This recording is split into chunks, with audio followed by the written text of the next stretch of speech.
Hello friends, तो आज हम देखेंगे section 231 BNSS CRPC section 208 session न्यायालय के द्वारा विचारणीय अन्य मामलों में अभियुक्त के कथनों और दस्तावेजों की प्रतिलिपि देना। सेशन न्यायालय के द्वारा विचारणीय अन्य मामले पुलिस रिपोर्ट पर संस्थित मामले नहीं है, उससे जो भिन्न मामले हैं उसमें अभियुक्त को किए गए कथन और दस्तावेजों की प्रतिलिपियाँ देना।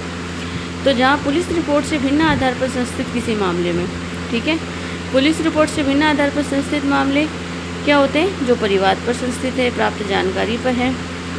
किसी मामले में धारा 227 के अधीन आदेशिका जारी करने वाले मजिस्ट्रेट को यह प्रतीत होता है कि अपराध अन्यथा सेशन न्यायालय के द्वारा विचारणीय है। जिस मजिस्ट्रेट ने आदेशिका जारी की है उसे ऐसा लगता है कि ये जो अपराध है ये अन्यथा सेशन न्यायालय के द्वारा विचारणीय है, तो वहाँ वह मजिस्ट्रेट क्या करेगा? निम्नलिखित में से प्रत्येक की एक प्रति अभियुक्त को तत्काल निःशुल्क देगा।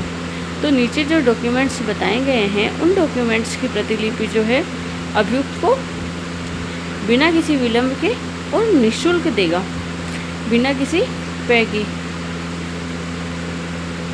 बिना किसी फ्री ऑफ कॉस्ट के निःशुल्क देगा। तो कौन कौन सी डॉक्यूमेंट्स होंगे? उन सभी व्यक्तियों के जिसकी मजिस्ट्रेट के द्वारा परीक्षा की जा सकी है 223-225 के अधीन लेखबद्ध किए गए कथन का। ऐसे व्यक्तियों की जिनकी मजिस्ट्रेट ने परीक्षा कर ली है उनके 223 और 225 के अधीन किए गए कथन। धारा 180-183 के अधीन जो कथन संस्कृत या लेखबद्ध की गई है उन सभी की प्रतिलिपि दी जाएगी।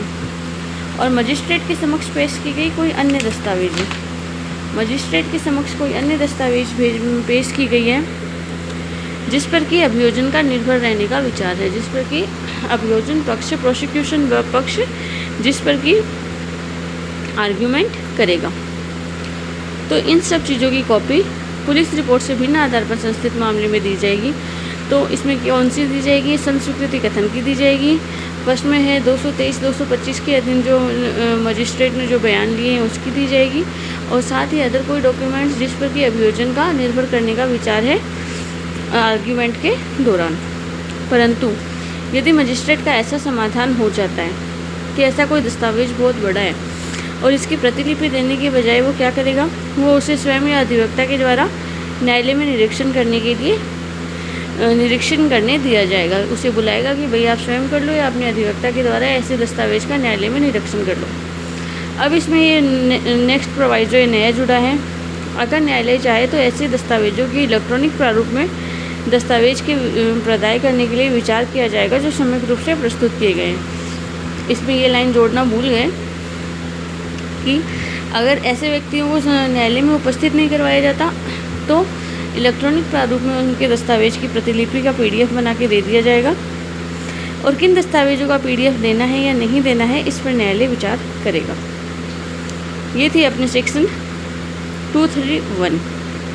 आगे हम देखते हैं section 232, very very very important section, CRPC section 209। इसके ऊपर क्वेश्चंस बनते हैं कि जब अपराध अन्यथा सेशन न्यायालय के द्वारा विचारणीय है तब मामला उसे सुपुर्द करना। जब कोई अपराध जो है वो ट्राइबल बाय सेशन कोर्ट है तो उसे सेशन कोर्ट को सुपुर्द करना। तो जब मामला या तो पुलिस रिपोर्ट पर संस्थित है या पुलिस रिपोर्ट से भिन्न आधार पर है, दोनों मामले आ गए इसमें। किसी मामले में अभियुक्त मजिस्ट्रेट के समक्ष हाजिर होता है या लाया जाता है तो मजिस्ट्रेट को यह प्रतीत होता है कि ऐसा अपराध जो है वो अन्यथा सेशन न्यायालय के द्वारा विचारणीय है। अपराध चाहे पुलिस रिपोर्ट पर हो या पुलिस रिपोर्ट से अन्यथा अभियुक्त मजिस्ट्रेट के समक्ष लाया जाता है और मजिस्ट्रेट को लगता है कि ऐसे अपराध का विचारण सेशन कोर्ट के द्वारा किया जाना चाहिए, तो वो किन किन चीज़ों की प्रतिलिपि अभियुक्त को देगा। तो सबसे पहले क्लोज फर्स्ट में है सेक्शन 230-231। 230 में हम पढ़ के आए थे पुलिस रिपोर्ट पर संस्थित, 231 में हम पढ़ के आए हैं पुलिस रिपोर्ट से भिन्न आधार पर संस्थित, कि वो बंदों के अनुपालन करने के पश्चात मामला सेशन न्यायालय को सुपुर्द करेगा।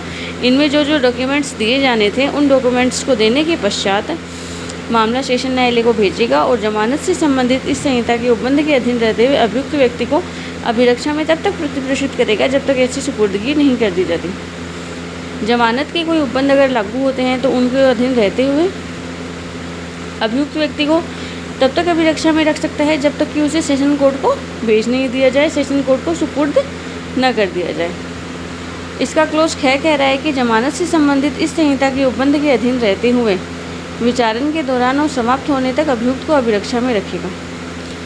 अब इसमें यह भी कह दिया कि विचारण से संबंधित इसमें कोई उपबंध है उसी के अधीन रहते हुए विचारण के दौरान अभियुक्त को क्या किया जा सकता है, विचारण के दौरान और विचारण समाप्त होने तक उसको अभिरक्षा में रखा जा सकता है।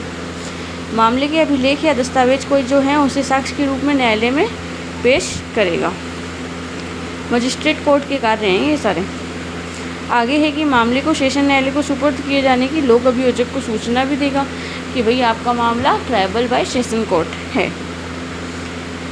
परंतु इसमें प्रोवाइजो है कि इस धारा के अधीन प्रक्रियाएं संज्ञान लेने की तारीख से 90 दिन की अवधि के भीतर पूरी की जाएगी। मजिस्ट्रेट ऐसी कोई सुपुर्दगी जो है, सुपुर्दगी की लिमिटेशन बताई गई है कि संज्ञान लेने के पश्चात, संज्ञान लेने की तारीख से, जिस दिन संज्ञान लिया गया उस तारीख से 90 दिन के भीतर ऐसी सारी प्रक्रियाएं पूरी की जाएगी। और मजिस्ट्रेट अगर कारणों को अभिलिखित करते हुए ऐसी अवधि विस्तारित करना चाहता है कि भाई 90 दिन में ये काम पूरा नहीं हो सकता, तो कुल मिलाकर 180 दिन होगी, उससे अधिक नहीं होगी। Very very very important. Time duration संज्ञान लेने के दिन से, सबसे इम्पोर्टेंट चीज़ तो ये है कि संज्ञान की तारीख से 90 दिन और उसके पश्चात अगर अधिक विस्तृत करना चाहो तो 180 दिन से अधिक नहीं होगी। Minimum 90 days, maximum 180 days. परंतु यह और कि जहाँ कोई आवेदन सेशन न्यायालय के द्वारा विचारणीय किसी मामले में अभियुक्त या पीड़ित या ऐसे व्यक्ति के द्वारा प्राधिकृत किसी व्यक्ति के द्वारा मजिस्ट्रेट के समक्ष दाखिल किया गया है तो मामले को सुपुर्द करने के लिए सेशन न्यायालय में भेजा जाएगा। अगर ऐसा कोई आवेदन जो है वो सेशन न्यायालय के द्वारा विचारणीय किसी भी मामले में या तो अभियुक्त के द्वारा या पीड़ित के द्वारा या ऐसे उसकी तरफ से प्राधिकृत किसी व्यक्ति के द्वारा मजिस्ट्रेट के समक्ष किया गया है तो मजिस्ट्रेट उसे सुपुर्दगी के लिए सेशन कोर्ट को भेजेगा। आगे है सेक्शन 233 CRPC सेक्शन 210। ये क्या कहती हैं कि परिवाद वाले मामले में अनुसरण की जाने वाली प्रक्रिया और उस अपराध के मामले में पुलिस अन्वेषण। परिवाद में कौन सी प्रक्रिया अपनाई जाएगी और क्या पुलिस इन्वेस्टिगेशन होगा। तो जब पुलिस रिपोर्ट से बिना आधार पर संस्थित किसी मामले में, जिसे कि परिवाद का मामला कहते हैं, मजिस्ट्रेट के द्वारा जांच विचारण के दौरान उसके समक्ष यह प्रकट किया जाता है कि उस अपराध के बारे में जो उसके द्वारा की जाने वाली जांच या विचारण का विषय है पुलिस के द्वारा अन्वेषण हो रहा है, तब मजिस्ट्रेट ऐसे जांच विचारण की कार्रवाई को रोक देगा और अन्वेषण करने वाले पुलिस अधिकारी से उस मामले की रिपोर्ट मांगेगा।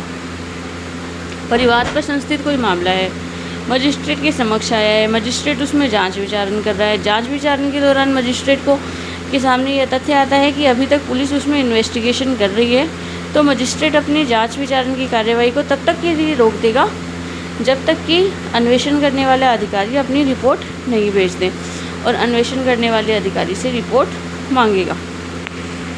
इसका क्लोज सेकेंड कह रहा है कि यदि अन्वेषण करने वाला पुलिस अधिकारी के द्वारा सेक्शन 193 के अधीन रिपोर्ट की जाती है और ऐसी रिपोर्ट पर मजिस्ट्रेट के द्वारा ऐसे व्यक्ति के विरुद्ध किसी अपराध का संज्ञान किया जाता है जो कि परिवाद के मामले में अभियुक्त हैं, तो मजिस्ट्रेट परिवाद वाले मामले की और पुलिस रिपोर्ट से पैदा होने वाले मामले के जांच विचारण साथ साथ करेगा, मानो दोनों ही पुलिस रिपोर्ट पर संस्थित किए गए। वेरी इंपॉर्टेंट क्लोज है, क्लोज सेकेंड। इसमें कहा जा रहा है कि जहाँ की पुलिस अधिकारी ने 193 की रिपोर्ट दे दी और उस रिपोर्ट पर मजिस्ट्रेट ने किसी व्यक्ति का संज्ञान भी ले लिया, अपराध का संज्ञान ले लिया, और ऐसा व्यक्ति जो है वो परिवाद वाले मामले में अभियुक्त है, रिपोर्ट आई थी पुलिस रिपोर्ट, तो मजिस्ट्रेट परिवाद वाले मामले की और पुलिस रिपोर्ट से जो मामला सामने आया है उन दोनों मामलों की जांच और विचारण एक साथ करेगा और ऐसा ही समझा जाएगा कि ये मामला पुलिस रिपोर्ट पर ही संस्थित है, क्योंकि परिवाद का मामला क्या होता है, पुलिस रिपोर्ट से भिन्न आधार पर संस्थित होता है। तब कोई मामला परिवाद का मामला है, उसमें पुलिस ने इन्वेस्टिगेशन कर ली, पुलिस ने 193 की रिपोर्ट्स दे दी, तब वो सारा मामला पुलिस रिपोर्ट पर ही संस्थित किया जाएगा, चाहे उसमें अभियुक्त जो हो वो परिवाद के मामले का ही क्यों ना हो। आगे इसमें क्लोज 3 कह रहा है कि यदि पुलिस रिपोर्ट परिवाद वाले मामले में किसी अभियुक्त से संबंधित नहीं है, अगर पुलिस की रिपोर्ट आई है जो कि परिवाद कंप्लेंट के मामले में नहीं है, या यदि मजिस्ट्रेट पुलिस रिपोर्ट पर किसी अपराध का संज्ञान नहीं करता, या फिर सेकेंड ऑप्शन हो गया कि मजिस्ट्रेट ने पुलिस रिपोर्ट पर किसी अपराध का संज्ञान ही नहीं किया है, तो वो उस जांच विचारण में जो उसके द्वारा रोकी गई है संहिता के अधीन कार्यवाही करेगा। तो उसमें अलग अलग कार्यवाहियाँ चल सकती हैं। संहिता के अधीन जो कार्यवाहियाँ बताई गई है, परिवाद वाले मामले में परिवाद की कार्यवाही, पुलिस रिपोर्ट पर संस्थित मामले में पुलिस रिपोर्ट की कार्यवाही, उस तरीके से करेगा। लेकिन क्लोज 2 कई बार पूछ लिया जाता है कि क्या पुलिस अधिकारी ने पुलिस रिपोर्ट दे दी और उसी मामले में परिवाद आ गया, तो वो मामला क्या समझा जाएगा? तो वो मामला पुलिस रिपोर्ट पर संस्थित ही समझा जाएगा, चाहे उसमें अभियुक्त परिवाद पर ही अभियुक्त क्यों ना आया हो। तो इस तरीके से अपना चैप्टर 17 जो है वो कंप्लीट हुआ। नेक्स्ट चैप्टर है आरोप, नेक्स्ट क्लास में देखेंगे।